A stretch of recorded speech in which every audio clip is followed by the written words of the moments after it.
The silence stretched across the training yard like a held breath, broken only by the distant hum of rotors and the metallic clink of equipment settling in the Afghan dust.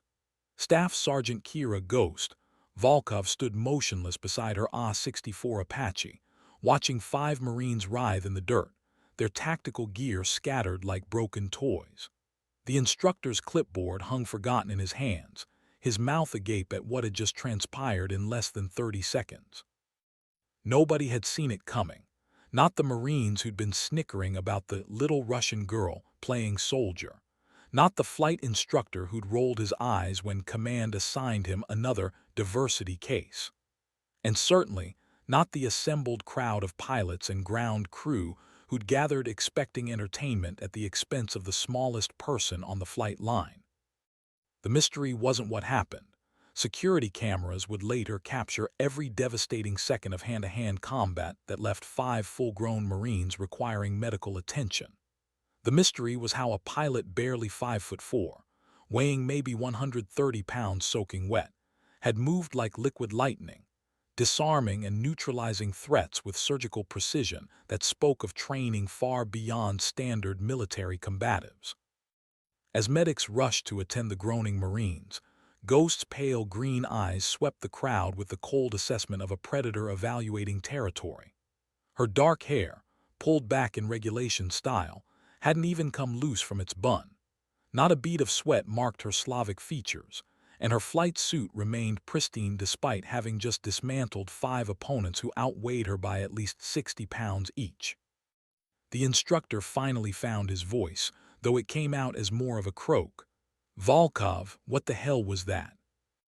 Ghost's response was measured, delivered in accented English that carried the weight of Siberian winters. "They said I looked weak. I was correcting their assessment." She turned toward her aircraft, running her hand along the Apache's armored skin with something approaching reverence. "Sir, are we flying today, or are we continuing cultural education?" The crowd began to disperse, but the whispers followed in her wake. Who was this pilot? Her file said she'd transferred from the 160th Special Operations Aviation Regiment, the Night Stalkers, but those records were heavily redacted. Some claimed she'd flown missions in Syria that officially never happened. Others whispered about classified operations in the Hindu Kush where entire Taliban units had simply vanished overnight. What everyone knew for certain was that Kira Volkov had earned her call sign Ghost for a reason, and it wasn't because she was quiet. Ghosts, after all, were things that haunted you long after the encounter ended. Today, 5 Marines had learned that lesson the hard way, and the rest of the base was beginning to understand that they'd severely underestimated the woman they dismissed as just another pretty face trying to play in a man's world. The Apache's rotors began their familiar whine as Ghost performed her pre-flight check. Soon, the real training would begin. The morning sun climbed higher over forward operating base shank, casting long shadows across the flight line as Ghost completed her aircraft inspection with methodical precision. Each bolt, wire, and weapons system received her attention, a ritual born from years of understanding that in combat aviation, the difference between life and death often came down to a loose connection or overlooked maintenance issue. Her crew chief, Sergeant Martinez, approached with obvious reluctance. Word had already spread about the morning's demonstration, and the stocky mechanic's usual easy banter had been replaced by newfound wariness. "Aircraft's green across the board, ma'am," he reported, keeping his distance. "Full load of Hellfire missiles, 30mm cannon loaded and tested. She's ready to dance." Ghost nodded, running her gloved hand along the Apache's nose art, a stylized ghost emerging from storm clouds, painted in matte gray that seemed to shift and fade depending on the viewing angle. "How long have you been working on Apache, Martinez?" "8 years, ma'am, since I was 18. Ever seen one come back from a mission it shouldn't have survived?" Martinez shifted uncomfortably. "Few times, usually means the pilot got lucky." "Luck is what happens when preparation meets opportunity," Ghost replied, settling into her cockpit with fluid movements that spoke of thousands of hours in the seat. But sometimes, Martinez, sometimes luck is just another word for skill that others cannot recognize. The headset crackled to life as Ghost initiated startup procedures. Shank Tower, this is Ghost 17, requesting clearance for training exercise Bravo 7. Ghost 17, Shank Tower. You're cleared for immediate departure, heading 270. Be advised, we have fast movers transiting your training area in approximately 40 mics. Copy Tower, Ghost 17 departing. The Apache lifted from the pad with the controlled grace of a predator taking flight. Below, Ghost could see the base shrinking away, the tan buildings, the razor wire, the busy ant-like movement of personnel going about their daily routines. From up here, the war looked almost manageable, reduced to tactical problems and grid coordinates rather than the chaotic mess of blood, politics, and impossible choices that defined ground operations.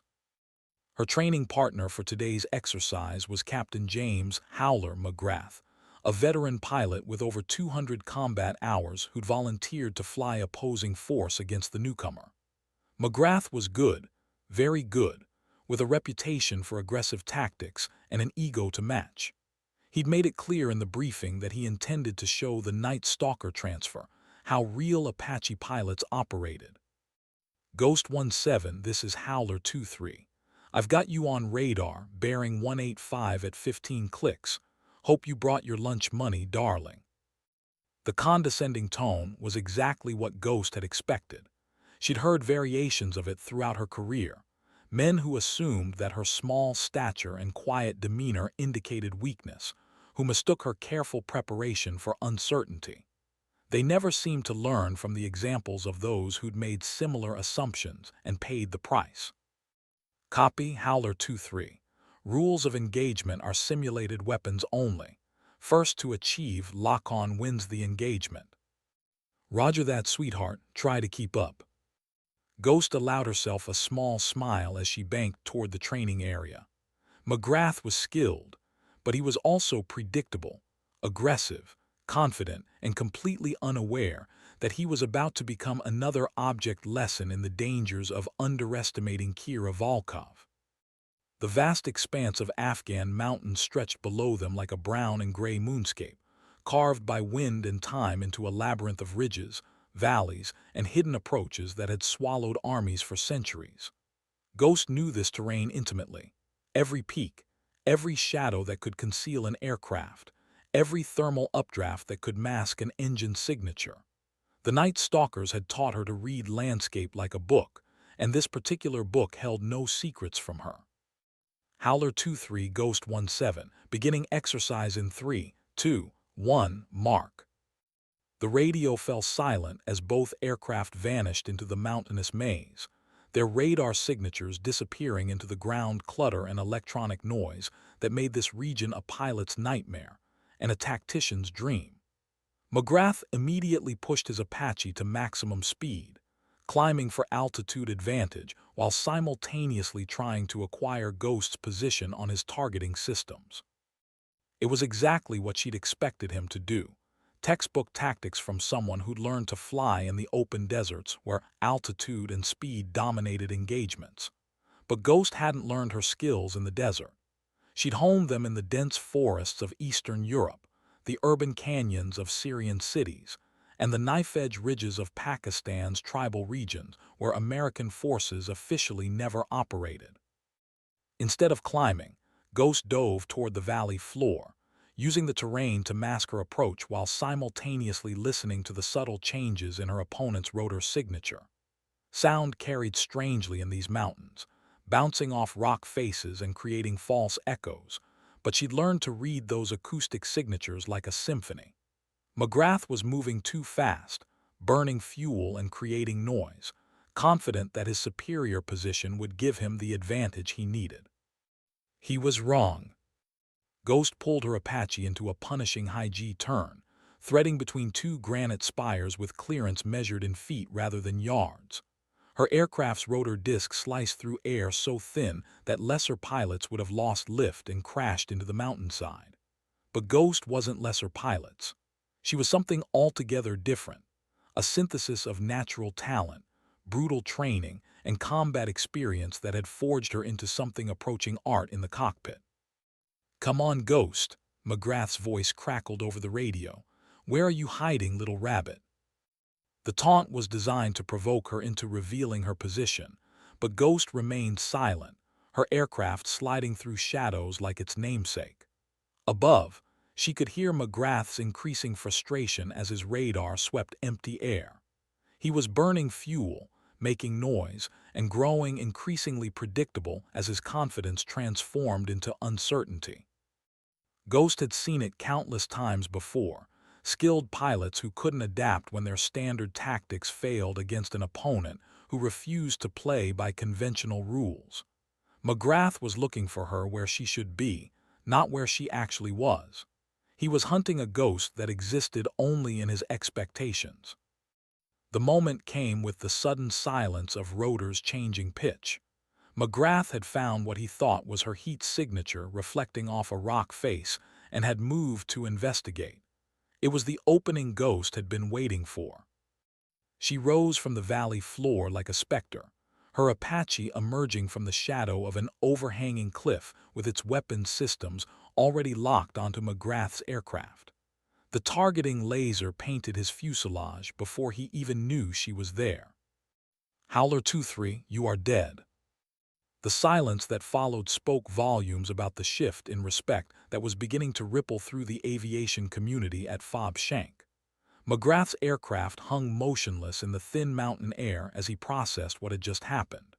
Below them, the Hindu Kush stretched toward Pakistan in endless waves of stone and snow, indifferent to human pride and tactical superiority. "Jesus Christ," McGrath finally whispered over the radio, "where the hell did you come from?" Ghost's response was quiet, professional, and carried an undertone that suggested depths none of them had yet begun to fathom. "I've been here the whole time, Captain. You just weren't looking in the right places." As they flew back toward base, McGrath found himself studying his radar display, trying to understand how Ghost had achieved complete tactical invisibility in terrain he knew well. The answer would come to haunt him in the weeks ahead as reports filtered back from other pilots who'd faced her in training exercises. Kira Ghost, Volkov wasn't just another pilot. She was something unprecedented, and the implications of that realization were beginning to reshape how the entire unit thought about air combat. The late afternoon briefing room buzzed with subdued conversation as pilots filtered in for the daily intelligence update. Ghost sat in the back corner, her small frame almost invisible among the larger men, but the empty seats around her spoke volumes about her growing reputation. Word of the morning's training exercise had spread through the base with the speed that military gossip always achieved, gaining embellishments and losing details with each retelling. Major Sandra Reeves, the squadron commander, called the room to attention as she approached the podium. A career aviator with combat tour in Iraq and Afghanistan, Reeves had seen enough combat to recognize real talent when it presented itself. Her eyes found Ghost in the back of the room and lingered for a moment before she began the briefing. "Gentlemen and ladies," she added with a slight nod toward Ghost, "we've received tasking for a complex mission package tomorrow. Intelligence indicates high-value targets have been identified in the Korangal Valley. We'll be working with ground forces from the 173rd Airborne to provide close air support for a direct action mission." The valley name sent a ripple of tension through the room. Every pilot knew the Korangal's reputation, a narrow, heavily forested valley that had earned the nickname Valley of Death, for the way it seemed to devour American forces. The terrain was a nightmare for aviation operations, with limited approach routes, unpredictable weather, and enemy forces that had turned the entire valley into an elaborate kill zone. Major Reeves continued, her voice carrying the weight of command decisions that would determine who lived and died. "Primary assault team will consist of 4 Apache in 2 flights. Flight lead will be Captain Morrison with Lieutenant Collins as wingman. Second flight will be Captain McGrath with..." She paused, consulting her notes, and Ghost could feel the collective attention of the room shift toward her. The politics of combat assignments were always delicate, particularly when new personnel were involved. Too much responsibility too quickly could get people killed. Too little, and valuable assets remained underutilized while soldiers died on the ground. Second flight will be Captain McGrath, with Chief Warrant Officer Volkov as wingman. The announcement generated murmurs throughout the room.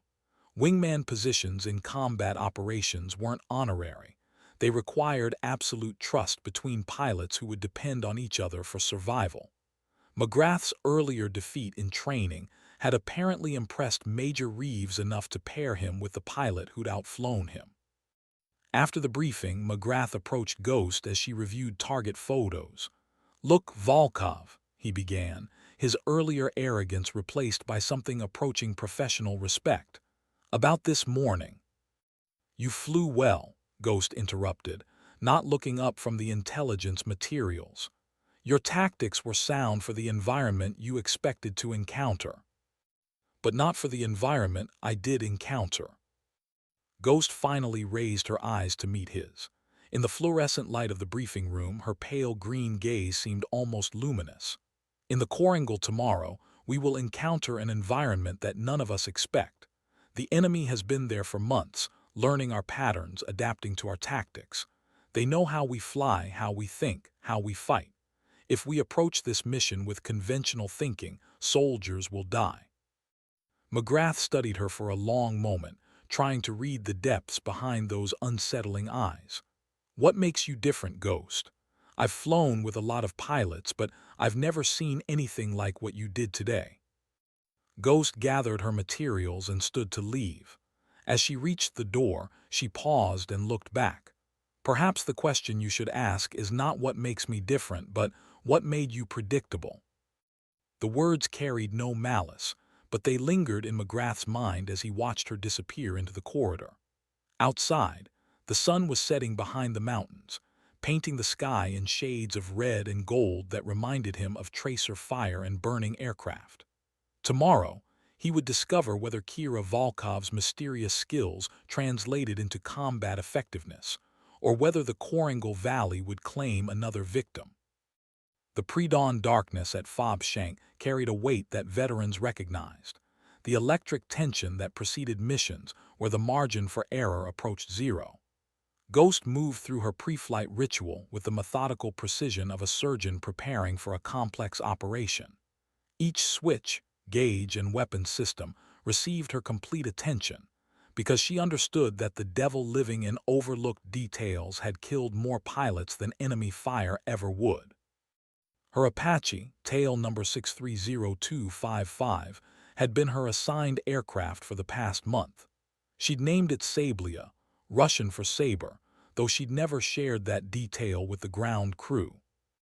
The aircraft bore the scars of previous missions: small arms impacts that had been patched and painted over, a spiderweb crack in one of the cockpit windows from a close encounter with shrapnel, and the inevitable accumulation of desert dust that seemed to embed itself permanently in every surface despite constant cleaning.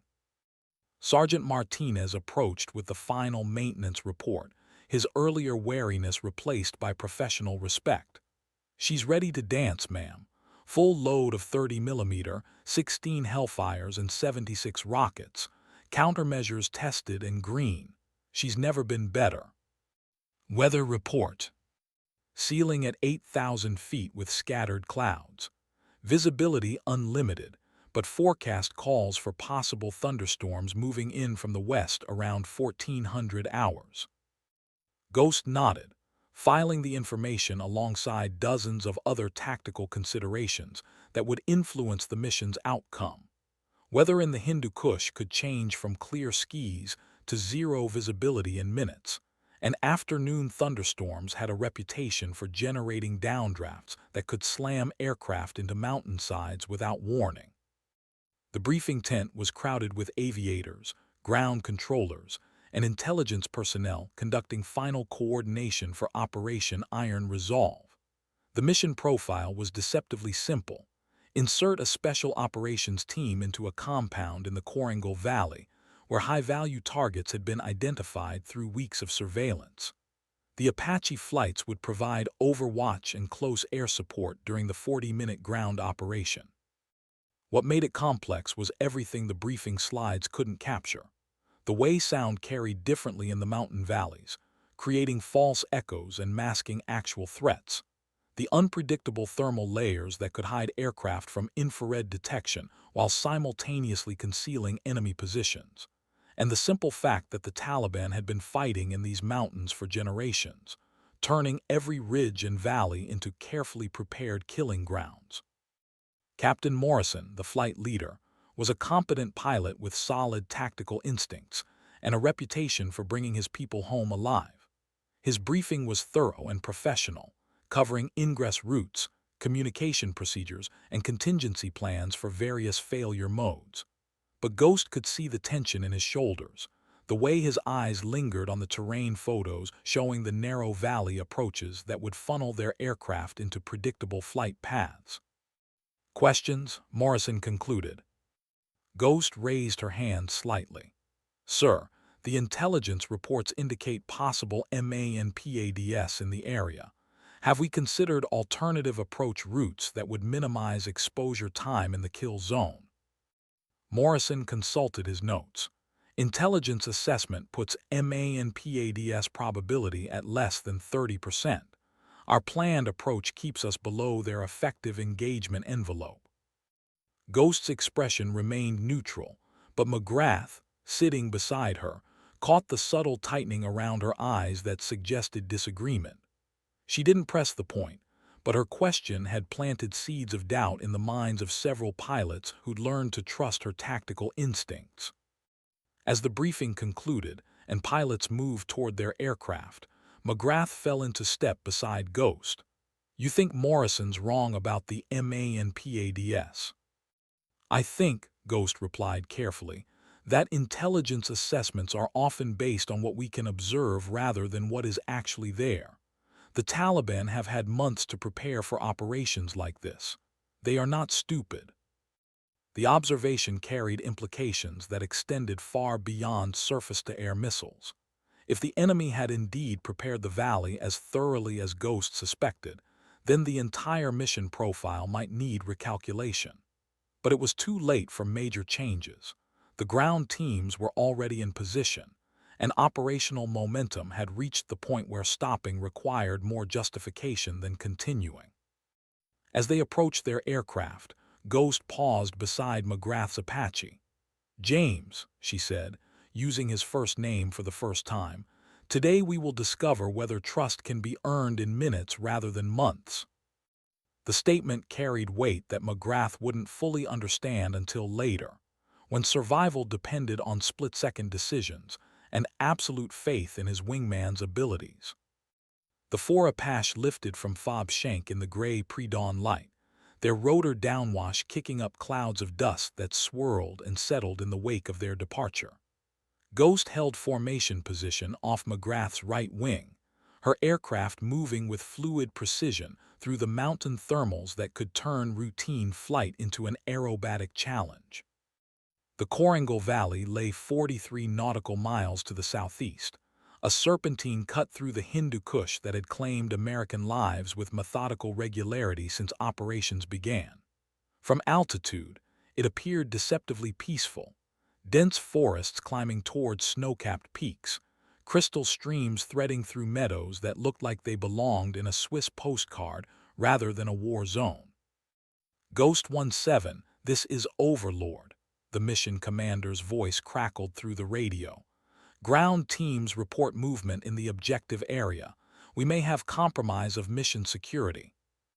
Morrison's response came immediately. Overlord Dragon Flight. Request permission to accelerate timeline. Dragon Flight negative. Ground teams are not in position. Maintain planned schedule. The exchange highlighted one of combat aviation's persistent dilemmas, the tension between operational security and tactical flexibility. Once a mission began, changing parameters required coordination across multiple units and command levels, often consuming time that tactical situations didn't provide. Ghost monitored her instruments while simultaneously scanning the terrain below for signs of enemy preparation.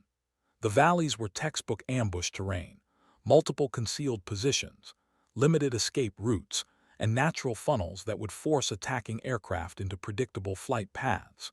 If she were planning the defense, she would position heavy machine guns and RPG teams along the ridgelines, with MA and PADS teams further back to engage aircraft attempting to climb out of the engagement zone. Dragon 2-1, this is Dragon 2-2, McGrath's voice came through her headset. I'm picking up intermittent radar contacts bearing 040. Could be atmospheric, could be electronic warfare. Ghost immediately focused her attention on the indicated bearing. Electronic warfare capabilities among Taliban forces had increased significantly over the past year, with sophisticated jamming equipment finding its way into the hands of fighters who understood its tactical implications. If the enemy was actively jamming radar systems, it suggested a level of preparation that exceeded intelligence estimates. Dragon 2-2, Dragon 2-1 copies. Continue monitoring and report any changes. The professional exchange masked underlying tension that every pilot recognized. In the unforgiving environment of mountain combat, situational awareness meant survival, and anything that degraded their ability to see threats multiplied the danger exponentially. As they approached the Korangal Valley, Ghost could see the objective area emerging from the morning shadows, a compound of mud brick buildings nestled against the valley wall, with terraced fields and irrigation channels that spoke of centuries of human habitation. Smoke rose from cooking fires, and she could make out figures moving between buildings, apparently going about normal daily routines. But Ghost's trained eyes also caught details that suggested the normalcy might be carefully orchestrated theater.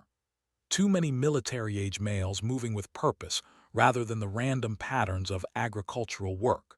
Windows and doors that remained systematically closed despite the warming morning air, and the absence of children playing in areas that should have been full of families beginning their daily activities. Dragon Flight, this is Overlord. Ground teams are in position. You are cleared to begin Overwatch operations.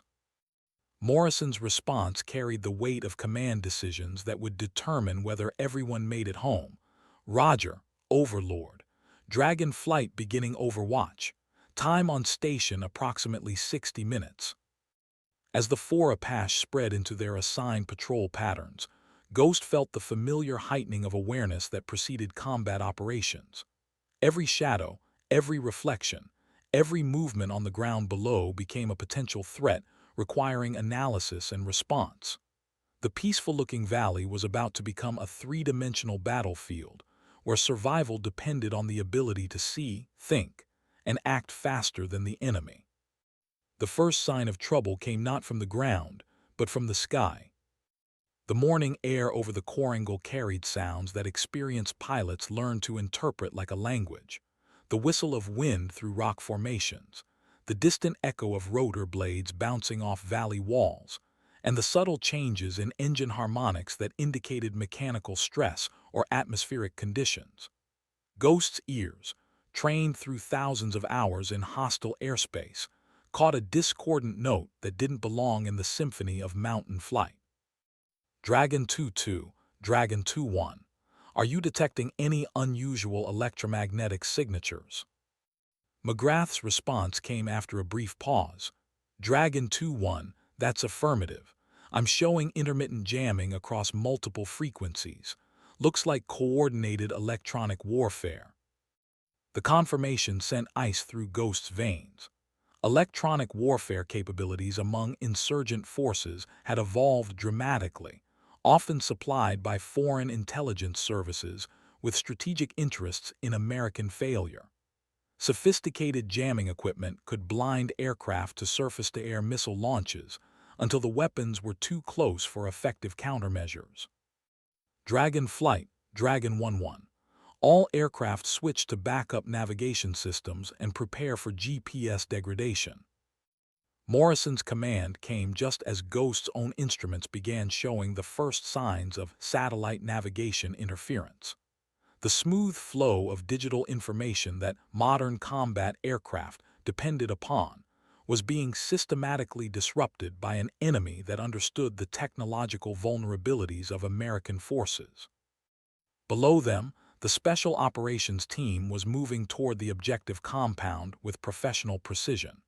Ghost could see them advancing through the terraced fields, using irrigation ditches for concealment while maintaining tactical spacing that balanced mutual support with survivability.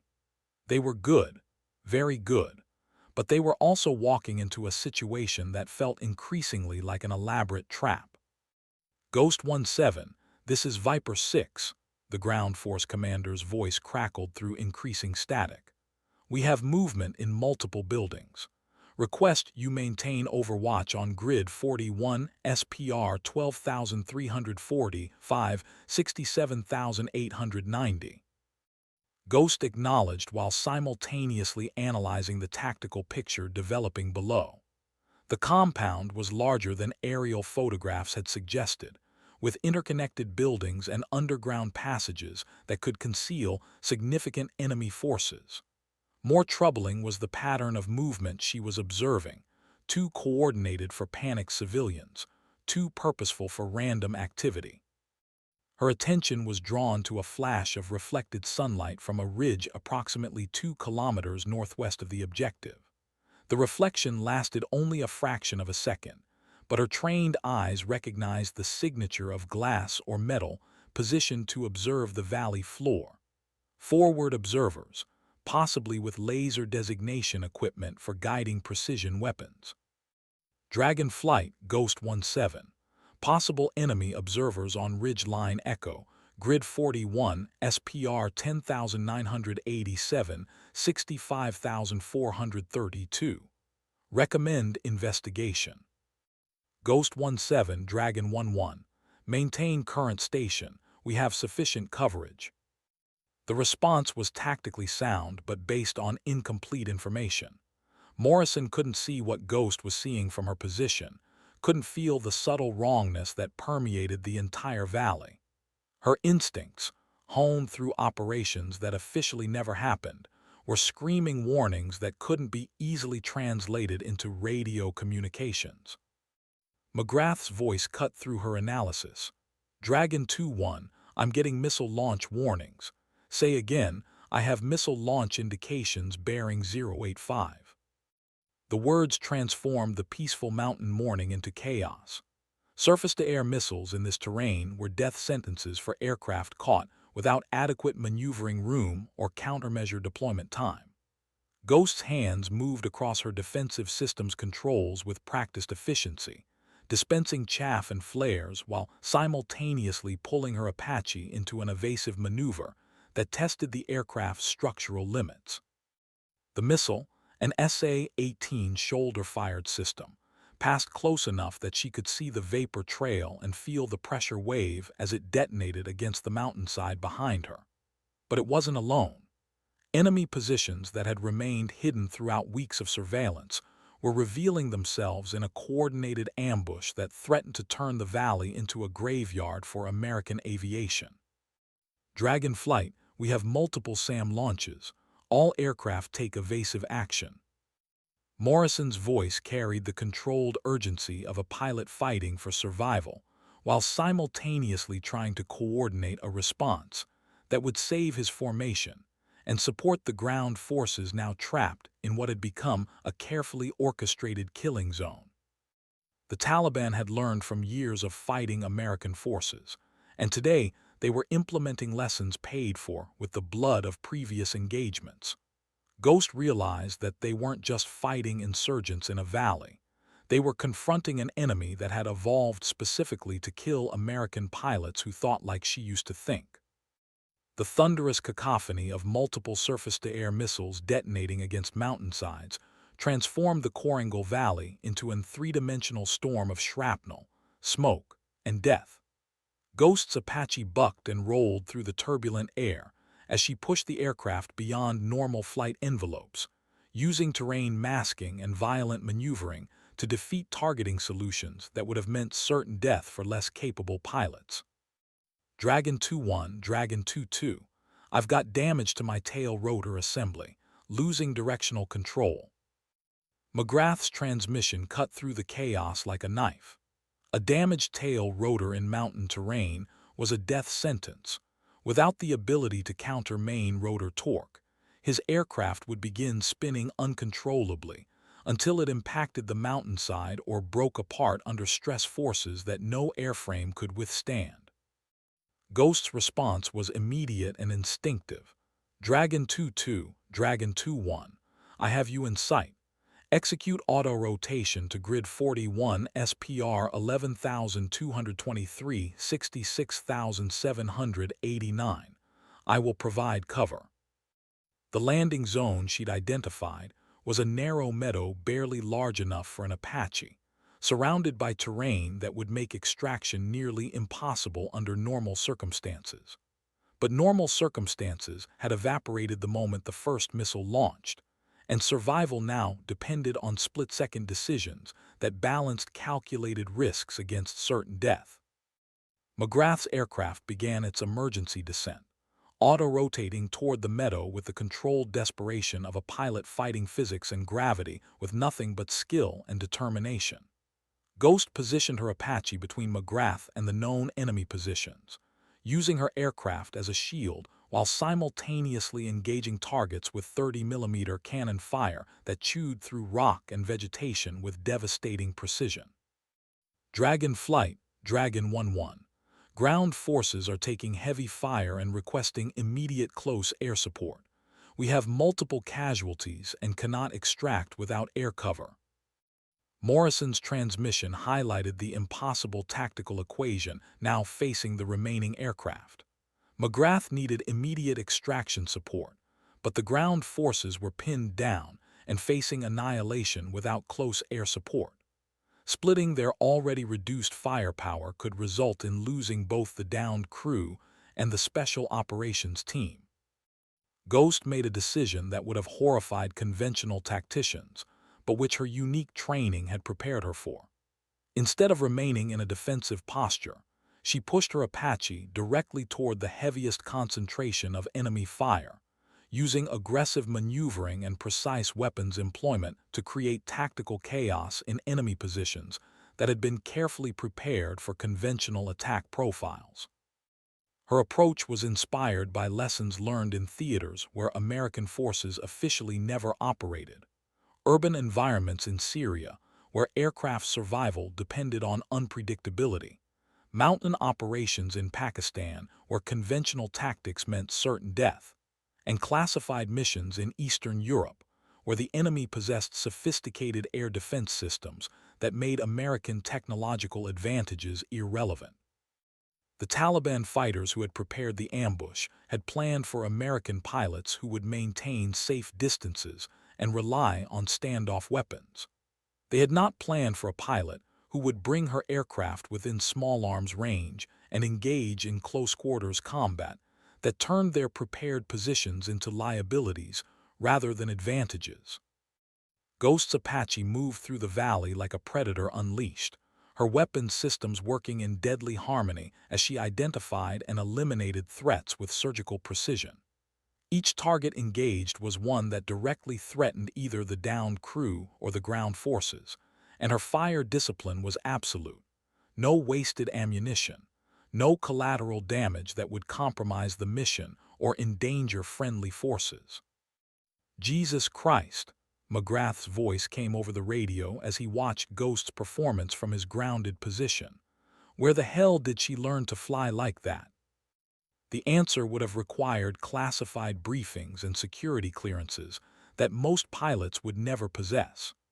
Ghost's skills had been forged in operations that pushed the boundaries of international law and military ethics, where survival depended on techniques that conventional training could never provide. As enemy fire began to slacken under her assault, Ghost keyed her radio. Dragon Flight Ghost 17, enemy position suppressed. Ground forces clear to extract. Dragon 2-2 prepare for extraction. "We're going home." The statement carried confidence that bordered on arrogance, but it was confidence earned through performance under impossible conditions. In the space of 20 minutes, Kira Ghost, Volkov had transformed from an unknown quantity into something approaching legend among pilots who thought they understood the limits of what was possible in combat aviation. The extraction of McGrath's crew required precision flying that pushed both aircraft and pilot beyond normal operational limits. Ghost's Apache hovered in the narrow meadow, while rotor wash created a dust storm that reduced visibility to mere feet, forcing her to maintain position using instruments and spatial awareness that few pilots could match under ideal conditions, let alone while under sporadic enemy fire. McGrath and his co-pilot, Lieutenant Torres, had managed to destroy their aircraft's classified systems before abandoning the cockpit. Now they crouched beside the wreckage while Ghost's door gunner provided covering fire against enemy forces attempting to close on their position. The tactical situation was deteriorating rapidly. Ammunition was running low, fuel was becoming critical, and enemy reinforcements were moving into positions that would make extraction impossible within minutes. Dragon 2-2, this is Ghost 1-7. Move to extraction point now. We have perhaps 30 seconds before this becomes impossible. McGrath didn't waste time acknowledging the transmission. He and Torres sprinted toward Ghost's aircraft while enemy fire kicked up dust around their feet. Small arms rounds sparked off Ghost's armored cockpit as she held position with absolute steadiness, her aircraft becoming a stable platform that allowed the downed crew to reach safety. The moment both men were aboard, Ghost pulled pitch and lifted from the meadow with an aggressiveness that compressed the occupants against their seats. Her escape route took them through a saddle between peaks where the clearance was measured in rotor lengths, but the narrow passage provided concealment from the heavy weapons that were now tracking their movement. Dragon Flight Ghost 1-7. Dragon 2-2 crew recovered and secure, moving to Rally Point Alpha. Morrison's response carried relief that was audible despite radio static. Outstanding work, Ghost. Dragon Flight form up for egress. Mission complete. But Ghost knew the mission wasn't complete. It had barely begun. The Taliban ambush had been sophisticated and well-coordinated, suggesting intelligence preparation that extended far beyond local capabilities. Enemy forces with access to advanced surface-to-air missiles, electronic warfare equipment, and detailed knowledge of American tactical procedures represented a threat evolution that would require corresponding changes in how operations were planned and executed.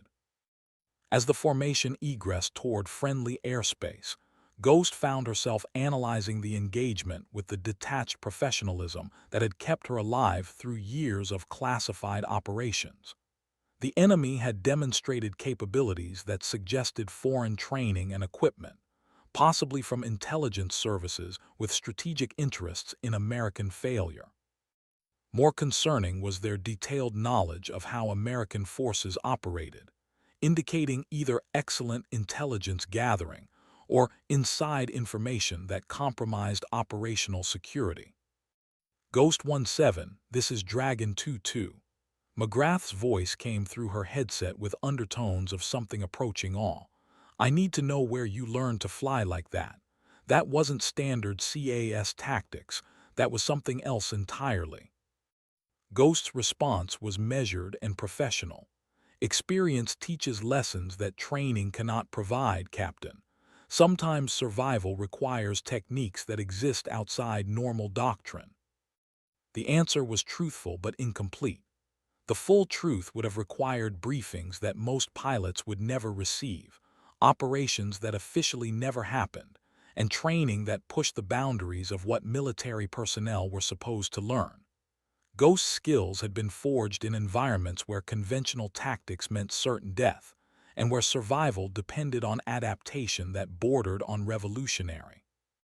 As Fob Shank appeared in the distance, Ghost felt the familiar mixture of exhaustion and hypervigilance that followed combat operations. The immediate tactical situation was resolved, but the strategic implications were just beginning.